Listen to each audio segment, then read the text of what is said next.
చాలా ఆరోపణలు చేశారు మా సభ్యులు చెప్పేది. కానీ ఏడాది కాంగ్రెస్ పాలనలో ఈ రాష్ట్రంలో 1913 ప్రభుత్వ పాఠశాలలు మూతపడ్డాయి. 1913 ప్రభుత్వ పాఠశాలలు ఈ కాంగ్రెస్ ఏడాది పాలనలో మూతపడ్డాయి.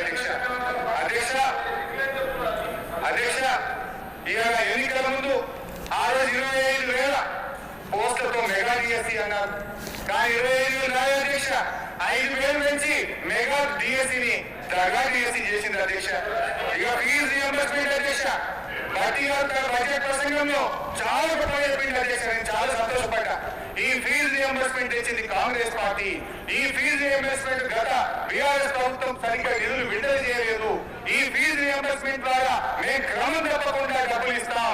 పేద విద్యార్థులు బీఆర్ఎస్ హయాంలో ఫీజు రియంబర్స్మెంట్ డబ్బులు రాక వాళ్ళ సర్టిఫికేట్ రాక చాలా బాధలు పడ్డారని చెప్పి భట్టి గారు చాలా గొప్పగా సెలవించారు అధ్యక్ష. నేను అడుగుతున్నాను అధ్యక్ష, మీరందరూ మా మీద ఆరోపణ చేశారు మీ బడ్జెట్ స్పీచ్ లో.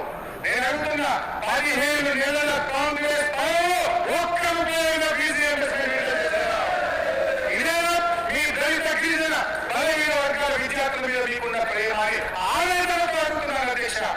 మీరు అంటున్నారు మమ్మల్ని విడుదల చేయాలి అధ్యక్ష.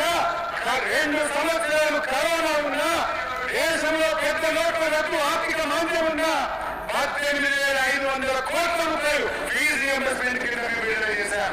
18,500 కోట్లు వరుసగా ప్రతి సంవత్సరం ఫీజు రియంబర్స్మెంట్ విడుదల చేశాం. మీ మాటలు గణం, చేతలు శూన్యం.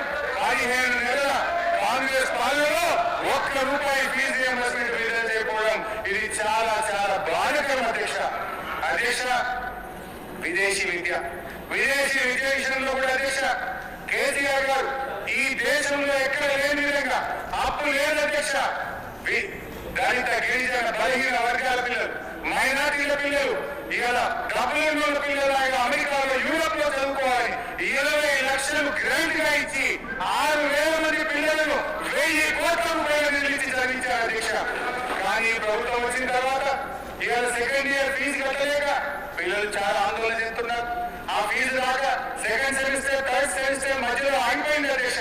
నేను దయచేసి భట్టి గారిని కోరుతా ఉన్నా,